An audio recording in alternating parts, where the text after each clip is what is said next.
Hello friends, welcome to Meghashree's kitchen. ಇವತ್ತಿನ video ಮೂಲಕ ಸುಲಭವಾದ ವಿಧಾನದಲ್ಲಿ ವೆಜ್ ಪುಲಾವ್ ಯಾವ ರೀತಿ ಮಾಡೋದು ಅಂತಂದ್ಬಿಟ್ಟು ತೋರಿಸ್ಕೊಡ್ತಾ ಇದ್ದೀನಿ.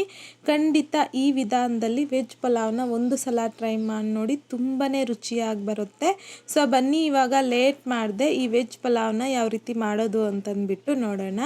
ಈ ರೈಸ್ ಮಾಡೋದಕ್ಕೆ ಮೊದಲು ಮಸಾಲೆನ ರೆಡಿ ಮಾಡ್ಕೋಬೇಕು. ಹಾಗಾಗಿ ನಾನಿಲ್ಲಿ ಒಂದು ಬೆಳ್ಳುಳ್ಳಿನ ಮೇಲ್ಗಡೆ ಸಿಪ್ಪೆ ತೆಗೆದ್ಬಿಟ್ಟು ಹಾಕ್ಕೊತಾ ಇದ್ದೀನಿ. ಹಾಗೆಯೇ 2 ಇಂಚ್ ಆಗುವಷ್ಟು ಶುಂಠಿನ ಸಹ ಸಣ್ಣದಾಗಿ ಕಟ್ ಮಾಡಿಬಿಟ್ಟು ಹಾಕ್ಕೊತಾ ಇದ್ದೀನಿ. ಖಾರಕ್ಕೆ ತಕ್ಕಷ್ಟು ಒಂದು 5 ರಿಂದ 6 ಹಸಿಮೆಣಸಿನ್ಕಾಯಿ ಹಾಕ್ಕೊತಾ ಇದ್ದೀನಿ. ಹಾಗೆಯೇ ಒಂದು 2 ರಿಂದ 3 ಟೇಬಲ್ ಸ್ಪೂನ್ ಆಗುವಷ್ಟು ಹಸಿ ಕೊಬ್ಬರಿ, ಒಂದು ಅರ್ಧ ಕಪ್ ಆಗುವಷ್ಟು ಪುದೀನ, ಒಂದು ಅರ್ಧ ಕಪ್ ಆಗುವಷ್ಟು ಕೊತ್ತಂಬರಿನ ಸಹ ನೀಟಾಗಿ ವಾಶ್ ಮಾಡ್ಕೊಂಡು ಹಾಕ್ಕೊತಾ ಇದ್ದೀನಿ. ಹಾಗೆಯೇ ಒಂದು 2 ಟೇಬಲ್ ಸ್ಪೂನ್ ಆಗುವಷ್ಟು ಈರುಳ್ಳಿನ ಸಹ ಹಾಕ್ಕೊತಾ ಇದ್ದೀನಿ. ಜೊತೆಗೆ ಸ್ವಲ್ಪ ನೀರನ್ನು ಸೇರಿಸ್ಕೊಂಡು ಇದನ್ನೆಲ್ಲ ಎಷ್ಟು ಸಾಧ್ಯವಾಗುತ್ತೋ ಅಷ್ಟು ಸ್ಮೂತಾಗಿ ಈ ಮಸಾಲೆನ ಗ್ರೈಂಡ್ ಮಾಡ್ಕೊಂಡು ತಗೋಬೇಕು. ನೋಡಿ, ಈ ರೀತಿಯಾಗಿ ತುಂಬಾ ಸ್ಮೂತಾಗಿ ಮಸಾಲೆನ ಗ್ರೈಂಡ್ ಮಾಡ್ಕೊಂಡು ತಗೋಬೇಕು. ಈ ರೀತಿಯಾಗಿ ಸ್ವಲ್ಪ ಮಸಾಲೆನ ರೆಡಿ ಮಾಡ್ಕೊಂಡಿದ್ದಾದಮೇಲೆ ಪಕ್ಕಕ್ಕೆ ಇಟ್ಕೊಂಡು ನಾನಿಲ್ಲಿ ಕುಕ್ಕರಲ್ಲಿಗೆ ಒಂದು 3 ರಿಂದ 4 ಟೇಬಲ್ ಸ್ಪೂನ್ ಆಗುವಷ್ಟು ಎಣ್ಣೆ ಹಾಕ್ಕೊತಾ ಇದ್ದೀನಿ.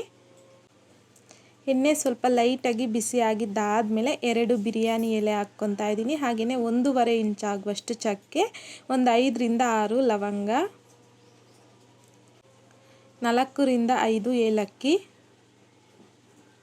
ಒಂದು ಅರ್ಧ ಟೀ ಸ್ಪೂನ್ ಆಗುವಷ್ಟು ಜೀರಿಗೆನ ಸಹ ಹಾಕ್ಕೊತಾ ಇದ್ದೀನಿ.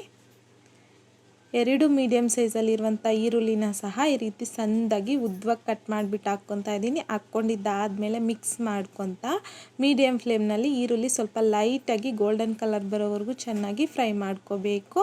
ನೋಡಿ, ಈ ರೀತಿಯಾಗಿ ಈರುಳ್ಳಿ ಸ್ವಲ್ಪ ಗೋಲ್ಡನ್ ಕಲರ್ ಬಂದಾದಮೇಲೆ ಇದರೊಳಗೇ ನಾವು ಮಸಾಲೆ ರೆಡಿ ಮಾಡಿ ಇಟ್ಕೊಂಡಿದ್ರಲ್ವ, ಸೊ ಆ ಮಸಾಲೆನ ಸಹ ಹಾಕ್ಕೊಂಡು ಮಿಕ್ಸ್ ಮಾಡ್ಕೊತಾ ಲೋ ಫ್ಲೇಮ್ನಲ್ಲಿ ಒಂದು 3 ರಿಂದ 4 ನಿಮಿಷ ಈ ಮಸಾಲೆನ ಚೆನ್ನಾಗಿ ಫ್ರೈ ಮಾಡ್ಕೋಬೇಕು.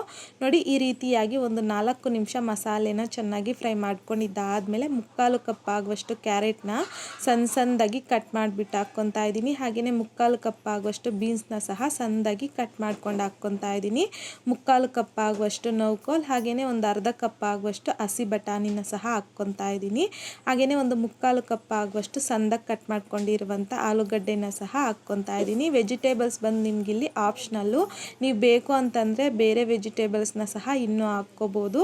ಹಾಗೆಯೇ ಒಂದು ಟೊಮೊಟೊನ ಸಹ ಸಣ್ಣದಾಗಿ ಕಟ್ ಮಾಡಿಬಿಟ್ಟು ಹಾಕ್ಕೊತಾ ಇದ್ದೀನಿ. ಹಾಗೆಯೇ ಸ್ವಲ್ಪ ಕರಿಬೇವನ್ನು ಸಹ ಹಾಕ್ಕೊಂಡು ಮಿಕ್ಸ್ ಮಾಡ್ಕೊತಾ ಮೀಡಿಯಮ್ ಫ್ಲೇಮ್ನಲ್ಲಿ ಒಂದು 4 ರಿಂದ 5 ನಿಮಿಷ ಈ ವೆಜಿಟೇಬಲ್ಸ್ನ ಮಸಾಲೆ ಜೊತೆಯಲ್ಲಿ ಚೆನ್ನಾಗಿ ಫ್ರೈ ಮಾಡ್ಕೋಬೇಕು. ಸೊ ನೋಡಿ, ಈ ರೀತಿಯಾಗಿ ವೆಜಿಟೇಬಲ್ಸ್ನ ಸಹ ಒಂದು 5 ನಿಮಿಷ ಮಸಾಲೆ ಜೊತೆಯಲ್ಲಿ ಚೆನ್ನಾಗಿ ಫ್ರೈ ಮಾಡ್ಕೊಂಡಿದ್ದಾದಮೇಲೆ ಇದರೊಳಗೇ ಒಂದು ಅರ್ಧ ಕಪ್ ಆಗುವಷ್ಟು ಮೊಸರು ಹಾಕ್ಕೊತಾ ಇದ್ದೀನಿ. ಈಗ 1 ಟೇಬಲ್ ಸ್ಪೂನ್ ಆಗುವಷ್ಟು ಧನಿಯಾ ಪೌಡರ್, ಹಾಗೆಯೇ 1 ಟೀ ಸ್ಪೂನ್ ಆಗುವಷ್ಟು ಚಿಕನ್ ಮಸಾಲ ಹಾಕ್ಕೊತಾ ಇದ್ದೀನಿ. ತುಂಬಾ ಚೆನ್ನಾಗಿರುತ್ತೆ ಟೇಸ್ಟು. ಇದು ಬಂದು ಆಪ್ಷನಲ್ಲು. ಈಗ ರುಚಿಗೆ ತಕ್ಕಷ್ಟು ಕಲ್ಲುಪ್ಪನ್ನು ಸಹ ಹಾಕ್ಕೊಂಡು ಮತ್ತೊಂದು ಸಲ ನೀಟಾಗಿ ಮಿಕ್ಸ್ ಮಾಡ್ಕೊತಾ ಮೀಡಿಯಮ್ ಫ್ಲೇಮ್ನಲ್ಲಿ ಚೆನ್ನಾಗಿ ಫ್ರೈ ಮಾಡ್ಕೋಬೇಕು. ಈ ರೀತಿಯಾಗಿ ಎಣ್ಣೆ ಸಪ್ರೇಟ್ ಆಗೋವರೆಗೂ ವೆಜಿಟೇಬಲ್ಸ್ನ ಮಸಾಲೆ ಜೊತೆಯಲ್ಲಿ ಚೆನ್ನಾಗಿ ಫ್ರೈ ಮಾಡ್ಕೊಂಡಿದ್ದಾದಮೇಲೆ ಇದರೊಳಗೇ 1.5 ಗ್ಲಾಸ್ ಆಗುವಷ್ಟು ಅಕ್ಕಿನ ನೀಟಾಗಿ ವಾಶ್ ಮಾಡಿಬಿಟ್ಟು ಹಾಕ್ಕೊತಾ ಇದ್ದೀನಿ. ಹಾಕ್ಕೊಂಡಿದ್ದಾದಮೇಲೆ ಇದರೊಳಗೇ 1 ಟೇಬಲ್ ಸ್ಪೂನ್ ಆಗುವಷ್ಟು ತುಪ್ಪನ ಸಹ ಹಾಕ್ಕೊತಾ ಇದ್ದೀನಿ. ತುಂಬಾ ಚೆನ್ನಾಗಿರುತ್ತೆ ಫ್ಲೇವರು. ಜೊತೆಗೆ ನಾವು ಸ್ಟಾರ್ಟಿಂಗಲ್ಲಿ ಎಣ್ಣೆ ಹಾಕ್ತಿರಲ್ವ, ಆವಾಗ ಹಾಕಬಾರ್ದು. ಸೊ ಈ ಟೈಮಲ್ಲಿ ಹಾಕ್ಕೋಬೇಕು, ಇಲ್ಲಾಂತಂದರೆ ರೈಸ್ ಫುಲ್ಲು ರೆಡಿ ಆಗಿದ್ದಾದಮೇಲೆ ಕೊನೆಯಲ್ಲಿ ಹಾಕ್ಕೋಬೇಕು. ಆವಾಗಲೇ ನಮಗೆ ಆ ತುಪ್ಪ ಫ್ಲೇವರ್ ಅನ್ನೋದು ಹಾಗೆ ಇರುತ್ತೆ.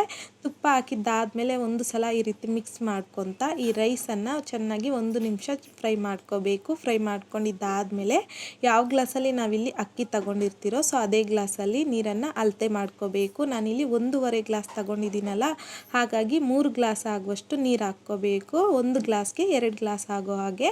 ಈಗ ನೀರು ಹಾಕಿ ಚೆನ್ನಾಗಿ ಮಿಕ್ಸ್ ಮಾಡಿಕೊಂಡು ಈ ಟೈಮಲ್ಲಿ ಖಾರ ಸಾಲ್ಟ್ ಏನಾದರೂ ಕಡಿಮೆ ಇದ್ದರೆ ಅಡ್ಜಸ್ಟ್ ಮಾಡಿಕೊಂಡು ಕುಕ್ಕರ್ ಲಿಡ್ನ ಕ್ಲೋಸ್ ಮಾಡ್ಕೋಬೇಕು. ಕ್ಲೋಸ್ ಮಾಡ್ಕೊಂಡಿದ್ದಾದಮೇಲೆ ಐ ಫ್ಲೇಮ್ನಲ್ಲಿ 2 ವಿಷಲ್ ಬರೋವರೆಗೂ ಬಿಡಬೇಕು.